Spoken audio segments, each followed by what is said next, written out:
Cinema has a dark underbelly, and Grindhouse films dug straight into it. These weren't your average movies. They were raw, savage, transgressive. They pushed boundaries with violence and spectacle. Audiences either fled or became obsessed. These 16 Grindhouse gems didn't just shock, they redefined what movies could be. But beware, once you see them, you can't unsee them. 1. I Spit on Your Grave, 1978. No film-tested audience tolerance like I Spit on Your Grave. Released in 1978, it became a flashpoint of controversy. Critics called it depraved. Feminists debated its meaning. But one thing was certain, it was unforgettable. The story follows Jennifer Hills, a writer seeking peace in a remote cabin. What she finds instead is unrelenting violence at the hands of 4 sadistic men. What unfolds over the next hour is one of the most shocking portrayals of brutality and revenge ever captured on film. Director Mir Zarchi based the film on a real assault victim he once helped. He insisted the movie was feminist, portraying a woman who refuses to be broken, who turns from victim into executioner. But many saw it as exploitative, accusing it of glorifying suffering. Its nearly 30-minute attack sequence remains one of the most grueling scenes ever filmed. Banned in several countries and attacked by critics like Roger Ebert, who called it a vile bag of garbage, the film was nonetheless embraced by cult audiences who saw power in Jennifer's cold, calculated revenge. What made it so shocking wasn't just the violence, it was the tone. Cold, unflinching, real. There was no musical score to soften the horror. No comfort. Just raw human pain and primal vengeance. Love it or hate it, I Spit on Your Grave became a litmus test for what audiences could endure. And it cemented its place as one of the most ferocious Grindhouse films of all time. 2. Cannibal Holocaust, 1980. Few films come with a reputation like Cannibal Holocaust. Before audiences even saw it, rumors swirled. Actors missing, animals slaughtered, authorities involved. And when it finally hit theaters, it sparked one of the biggest cinematic controversies of all time. Italian director Ruggero Deodato's found footage horror predated the Blair Witch Project by decades. It follows a rescue team who recovers lost film reels from a documentary crew gone missing in the Amazon. The footage reveals the crew's horrifying fate at the hands of native tribes, but not before showing the filmmakers' own barbarity. It was so convincing that Deodato was arrested on suspicion of murder. Only when the actors showed up in court alive did charges drop. But the film's use of real animal killings, graphic and cruel, kept it banned in multiple countries for decades. The horror isn't just in the cannibalism, it's in the mirror the film holds up to civilization. The filmmakers in the story brutalize locals for footage, exposing a cruel irony. The so-called savages are more humane than the Westerners.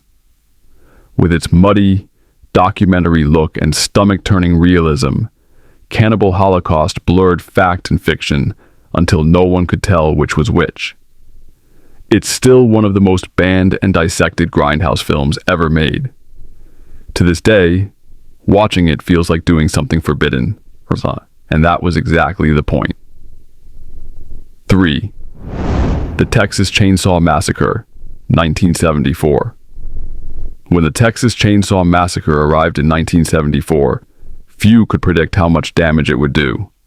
To the censors, to the horror genre, and to the nerves of anyone who dared to watch.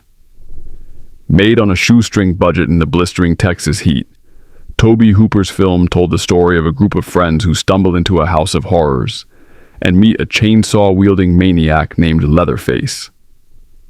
Inspired loosely by real-life murderer Ed Gein, Leatherface became a symbol of backwoods terror. Yet what truly set the film apart wasn't just its violence. It was its tone, gritty, chaotic, and disturbing to the bone. Shot like a documentary, the film felt less like a movie and more like a nightmare someone had the misfortune of recording. The violence was often implied rather than shown, but it felt graphic because of the editing, the screaming, the sound design. Audiences were shocked. Some vomited. Others ran out of the theater. It was banned in several countries, with critics accusing it of moral depravity. But beneath the blood and bone was a brutal satire of America itself, of meat industries, broken families, and cultural decay. The Texas Chainsaw Massacre didn't just push cinema to the edge. It launched it screaming over a cliff. And horror was never the same again. 4. Thriller. A Cruel Picture, 1973. Sometimes called the original Kill Bill. Thriller. A Cruel Picture came out of Sweden in 1973 and promptly redefined what a revenge film could look like. The story is grim. A mute girl named Frigga is kidnapped, addicted to drugs, and forced into prostitution. But instead of crumbling, she trains. She becomes deadly. And she comes back, slowly, methodically, with one good eye, and takes brutal revenge. Director Bo Arne Vibenius laced the film with sleazy Grindhouse tropes, graphic scenes, real hardcore footage, and extreme violence. Yet the film also contains surprisingly beautiful moments. Balletic slow-motion sequences, operatic music, and a tragic performance by lead actress Christina Lindberg, who brings haunting depth to Frigga's silence. What made the movie controversial, aside from its pornographic inserts, was its mix of art and exploitation. It was banned or heavily cut in many countries. But it became a cult favorite, inspiring directors like Quentin Tarantino, who borrowed its eye patch motif and revenge plot for Kill Bill. A Cruel Picture showed that Grindhouse didn't have to mean mindless. It could be raw, yes, but also emotional, stylish, and even poetic in its pain. It proved that exploitation could still leave a scar, and sometimes a masterpiece. 5. Ilsa, She-Wolf of the SS, 1975. Some films make you uncomfortable. Others make you question why they even exist. Ilsa, She-Wolf of the SS does both, without apology. Released in 1975, this Canadian exploitation film took the Nazi horror subgenre to sadistic extremes. Diane Thorne stars as Ilsa, a sadistic warden of a Nazi medical camp who conducts twisted experiments on prisoners, particularly women. But beyond the torture and depravity, she has a twisted agenda, proving that women can endure more pain than men. What followed was a cinematic experience that left critics outraged and audiences stunned. Shot on the same sets as Hogan's Heroes, the film juxtaposed war crimes with softcore porn, brutality with camp. It was unlike anything seen before, and many hoped never to see again. But Ilsa refused to disappear. It spawned several sequels, each more bizarre than the last, and found a loyal underground following. Grindhouse theaters sold out midnight screenings. Viewers were shocked, but they couldn't look away. The film was banned in several countries and remains a cultural lightning rod. Some call it misogynistic trash. Others see it as a strange feminist statement buried beneath the sleaze. Whatever your interpretation, Ilsa, She-Wolf of the SS is a Grindhouse icon. One that dared to explore evil in its most grotesque, cartoonishly exaggerated form. It pushed cinema past the point of no return, and became infamous because of it. 6. Faster, Pussycat. Kill, kill. 1965. Before girl power became a slogan, it was a scream, and it sounded like Faster, Pussycat. Kill, kill. Russ Meyer's 1965 cult classic didn't just push boundaries, it obliterated them. The film follows three go-go dancers in the desert, led by the unforgettable Tura Satana as Varla, a leather-clad, judo-throwing anti-hero with rage in her eyes and violence in her heart. After a deadly altercation, the trio embarks on a journey of seduction, manipulation, and murder. What sets this Grindhouse gem apart isn't just its female leads, it's how unapologetically powerful they are. These women aren't side characters or victims, they're the predators. They drive fast, fight dirty, and dominate every man who crosses their path. Audiences in the 60s didn't know what to make of it. Was it feminist? Was it misogynistic? Was it art? Or just pulp trash? Critics mostly scoffed, but time turned it into a legend. Quentin Tarantino, John Waters, and countless filmmakers cite it as a key influence. Tura Satana's performance is now hailed as iconic. Her look, her voice, her attitude, all scorched into cinema history. And Russ Meyer's blend of cartoonish camera angles, absurd dialogue, and hyper-real violence became a blueprint for Grindhouse style. Faster, Pussycat. Didn't need gore to be extreme. It used style like weapons. It was loud, brash, and completely unlike anything else at the time. Even today, its energy feels electric. It's a film that burns with rebellion, and that's why it endures. 7. The Last House on the Left, 1972. Keep repeating, it's only a movie. It's only a movie. That was the tagline for The Last House on the Left, but it wasn't comforting. It was a warning. Wes Craven's 1972 debut film may be one of the most disturbing revenge tales ever made. On the surface, it's a remake of Ingmar Bergman's The Virgin Spring. But where Bergman was poetic, Craven was merciless. The plot is grim. Two teenage girls are abducted, raped, and murdered by a gang of psychopaths. When the killers unknowingly seek shelter with one of the victims' parents, justice comes. But it's savage, bloody, and primal. Craven, a former academic, wanted to challenge audiences, to strip away the fantasy of movie violence and show the pain it causes, and he succeeded. The film's raw, almost documentary style gave it an eerie realism that unsettled even hardened horror fans. The tonal shifts, from slapstick sheriff scenes to graphic murder, only made it more disorienting. Critics were appalled. Some countries banned it outright. Others demanded severe cuts. But it also struck a chord. Because behind its Grindhouse exterior was a serious question. What does violence do to people? And what happens when civilized people become savages? The Last House on the Left didn't just shock. It provoked. It blurred lines between justice and revenge, art and exploitation. It announced Wes Craven as a fearless voice in horror, and it remains a chilling reminder of how dark the human soul can get when pushed to the edge. 8. Blood Feast, 1963. Before there was gore, there was Blood Feast. It wasn't just the first splatter film, it was the blueprint for an entire subgenre of blood-soaked cinema. Released in 1963 and directed by Herschel Gordon Lewis, the film told the story of a deranged caterer who serves human body parts in ritual sacrifices to an Egyptian goddess. The acting, awful. The dialogue, hilariously stiff. The production, cheap and sleazy. But the gore, unmatched at the time. Eyeballs ripped out, tongues torn loose, blood sprayed like red paint from a broken hydrant.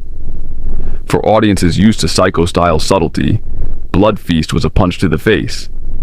It bypassed suspense and dove headfirst into carnage. It was banned in several regions, censored in others, and ridiculed by mainstream critics. But drive-ins and grindhouse theaters couldn't get enough.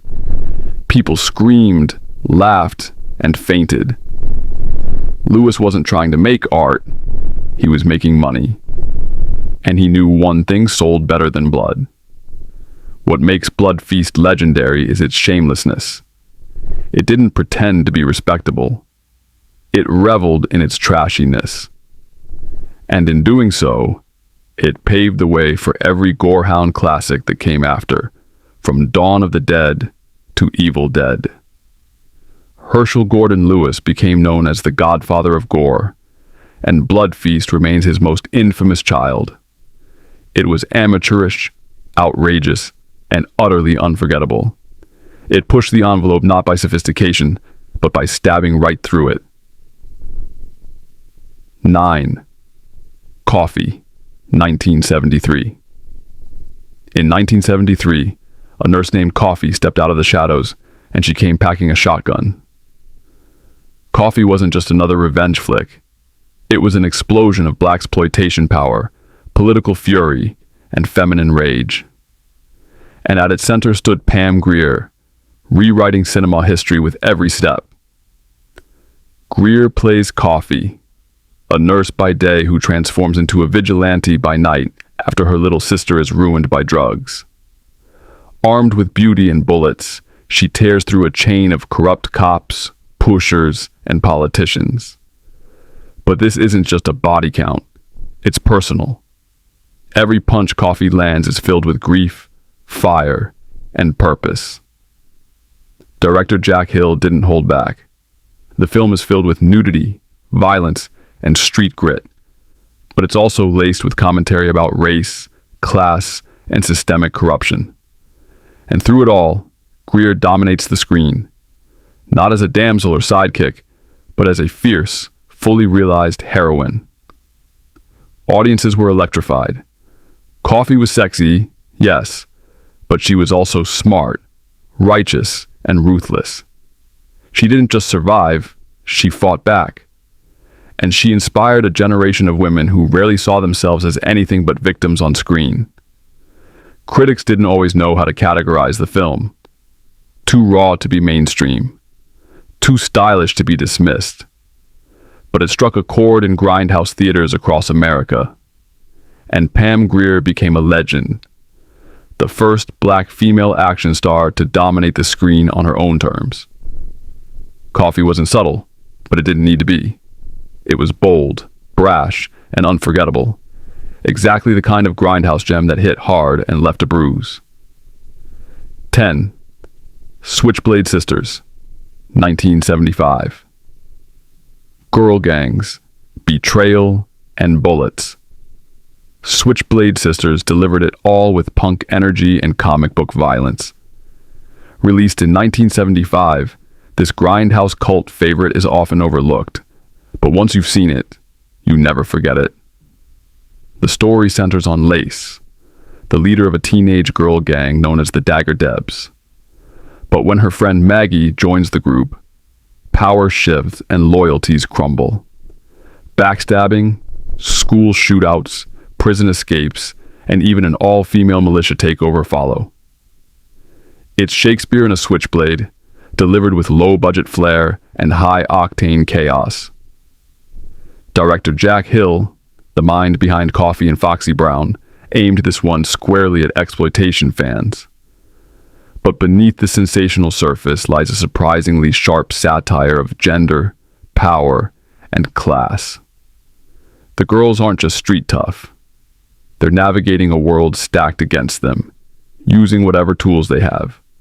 Fists, knives, and guts. Critics panned it on release. Too violent, too silly, too trashy.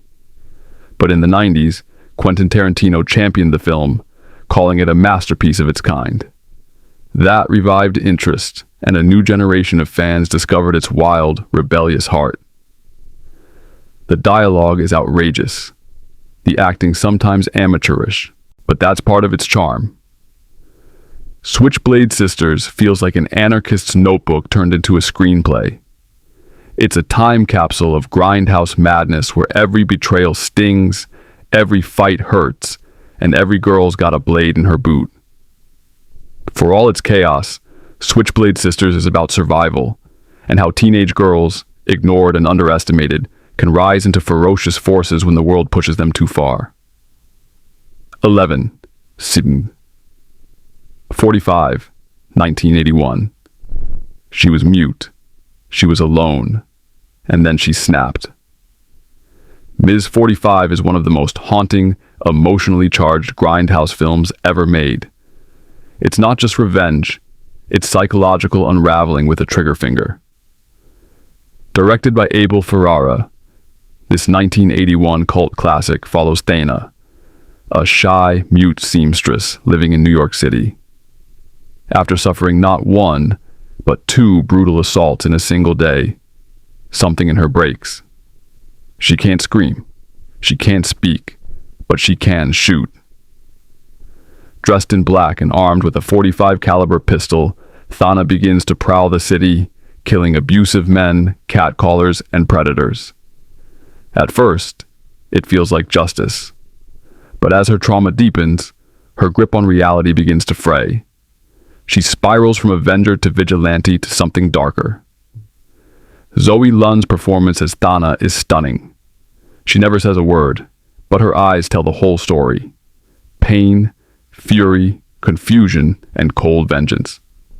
The film drips with early 80s grit, graffiti-covered subways, grimy streets, neon-lit danger. It's New York as a war zone for women. What sets Ms. 45 apart is how it treats its violence, not as spectacle, but as symptom. Thana's killings are born of trauma, and the film never lets you forget that. There's no catharsis, only sadness. Ferrara doesn't glamorize her actions. He lets them speak to a deeper sickness in society. Ms. 45 shocked viewers with its intensity, but over time it became a feminist cult classic. It's rough, it's brutal, but it's also emotionally raw. And in Thana's silence, you hear a scream that refuses to be ignored. 12. Rolling Thunder, 1977. What happens when a hero comes home to a country that no longer recognizes him? Rolling Thunder answers that question, with a hook hand and a hail of gunfire. Released in 1977 and written by Taxi Driver's Paul Schrader, Rolling Thunder is a dark, meditative revenge film about Major Charles Rain, a Vietnam POW returning to Texas after 7 years in captivity. He's quiet, stoic, broken in ways no one understands. Then, tragedy strikes again. His wife is gone, his child murdered, his hand mangled in a brutal home invasion. The only thing left inside him is rage. What follows isn't typical Grindhouse mayhem, it's something colder. Ronnie doesn't scream or cry. He methodically prepares for revenge. He saws off a shotgun, sharpens his prosthetic hook, and one by one, he hunts the men who destroyed his life.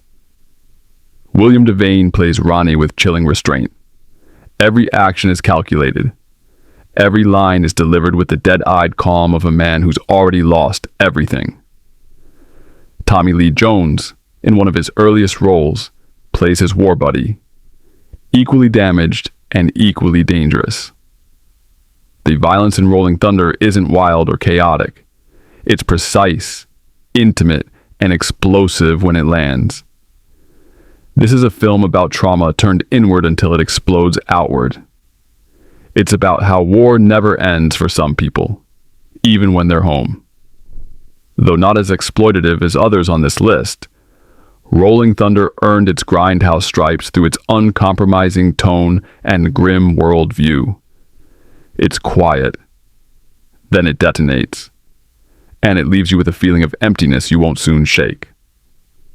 13th. Mondo Cane, 1962. Mondo Cane didn't just push the edge of cinema. It danced on it, laughed, and dared the world to look away. Released in 1962, it was one of the first shockumentaries, a pseudo-documentary that promised viewers something they'd never seen before, and sometimes wished they hadn't. Filmmakers Gualtiero Jacopedi and Franco Prosperi traveled the world compiling bizarre, disturbing, and grotesque imagery. Tribal rituals, animal cruelty, extreme customs, and strange cultural practices. But it wasn't just footage. It was presented as shock. Scenes of pig slaughter were followed by bikini contests, birth rituals followed by funerals. The editing wasn't chronological or educational. It was thematic chaos. Audiences were stunned. Was it real? Was it ethical? The answer was complicated. Many scenes were authentic, some were staged, and all were designed for maximum emotional whiplash. It wasn't about accuracy, it was about impact. Critics decried it as exploitative. Ethnographers called it offensive. But audiences couldn't stay away. Mondo Cane became a global phenomenon, spawning a wave of imitators known as Mondo films, each one trying to outdo the last in terms of shock value. The film even earned an Oscar nomination for its haunting theme song, More, which sharply contrasted with the gruesome visuals. It was art and exploitation fused into a new beast, cinema as provocation. Mondo Cane asked a dangerous question. What is entertainment? Where does the line fall between reality and performance, between curiosity and cruelty? Its legacy isn't just a style, it's a challenge. A dare to the viewer. 14. The Beyond, 1981. Lucio Fulci's The Beyond isn't just a horror film, it's a descent into cinematic madness. Released in 1981, it broke every rule of narrative structure, coherence, and logic. And that's exactly why it's considered a Grindhouse masterpiece. Set in Louisiana, the film follows a woman who inherits an old hotel, only to discover it was built atop one of the 7 gates of hell. What follows is less a plot, and more a nightmare tapestry. Blind oracles, melting faces, tarantula attacks, and surreal imagery dripping in blood and fog. Fulci, known as the godfather of gore, doesn't care if the story makes sense. He cares that it feels terrifying. His focus is atmosphere and dread, constructed through haunting music, lingering zooms, and sudden, stomach-turning violence. Critics at the time were confused. Audiences were divided. But in Grindhouse circles, The Beyond found its home. It was too weird, too gory, too artful for mainstream horror, but for fans of the extreme, it was perfect. The film is filled with contradictions. Beautiful cinematography paired with eyeball impalements. Poetic lines delivered amid chaos. It's a fever dream from which there's no waking.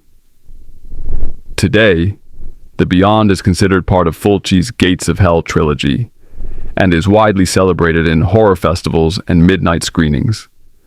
It's not just scary, it's haunting in the truest sense. It crawls under your skin and stays there. If The Beyond teaches us anything, it's that cinema doesn't have to make sense to make you feel. Sometimes, the deepest fear is born from things we cannot explain. 15th Maniac, 1980. Maniac doesn't blink. It stares right into your soul, a bloody, broken, and unforgiving. Released in 1980 and directed by William Lustig, it tells the story of Frank Zito, a deeply disturbed man who prowls the streets of New York, murdering women and taking their scalps to place on mannequins. It's vile. It's claustrophobic. It's almost unbearable. But it's also strangely sad. Joe Spinell, who also co-wrote the screenplay, gives a performance so raw and unhinged it feels less like acting and more like an unraveling. Frank isn't a caricature. He's lonely, broken, haunted by childhood abuse, and his dead mother's voice in his head. He doesn't kill for thrills. He kills because he can't help himself. What makes Maniac so terrifying isn't just the gore, though with special effects master Tom Savini on board, there's plenty of that. It's the intimacy. We spend almost the entire film with Frank. We hear his breathing. We see his sweat. We're trapped with him. The film was controversial from day one. Feminist groups protested. Critics trashed it. But underground fans devoured it, because Maniac did what few horror films dared. It humanized the monster without excusing him. It's not a fun watch. It's not an easy one either, but it's unforgettable. Maniac is cinema at its most uncomfortable, grimy, graphic, and soaked in psychological terror. It's not just a slasher, it's a descent into madness. And once you enter Frank Zito's world, there's no coming back. 16th Street Trash, 1987. In a genre known for trash, street trash wears it like a badge of honor. Released in 1987, it's one of the most grotesque, ridiculous, and strangely brilliant splatter films to ever melt across a screen, literally. Set in a junkyard full of homeless outcasts, the plot follows a mysterious bottle of cheap booze called Tenny Viper that causes anyone who drinks it to liquefy in the most disgusting, colorful ways imaginable. Bodies don't just die, they explode in goo, neon sludge, and rainbow-colored gore. It's as if trauma made the toxic Avenger on acid. Director J. Michael Muro, who was only 20 at the time, fills the film with nihilism, social commentary, and a wild mix of horror and slapstick. There's a gang war, a severed private part being tossed around like a football, and a toilet death scene that has to be seen to be believed. But beneath the shock lies a surprising critique of Reagan-era America. The homeless aren't just props, they're victims of a society that's tossed them out, now literally dissolving into puddles of waste. The film says it loud and clear. In this world, even your death is a joke.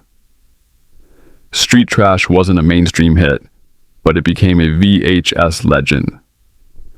Horror fans swapped tapes. Midnight screenings turned into messy cult rituals. It wasn't about realism or respectability. It was about pushing boundaries until they burst.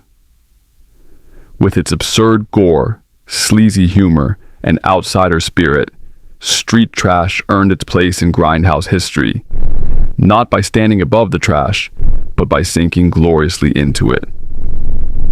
Grindhouse cinema was never about safety. It was about impact. These films shocked, disturbed, and thrilled in ways polished Hollywood never dared. And while some crossed the line, all of them redefined it.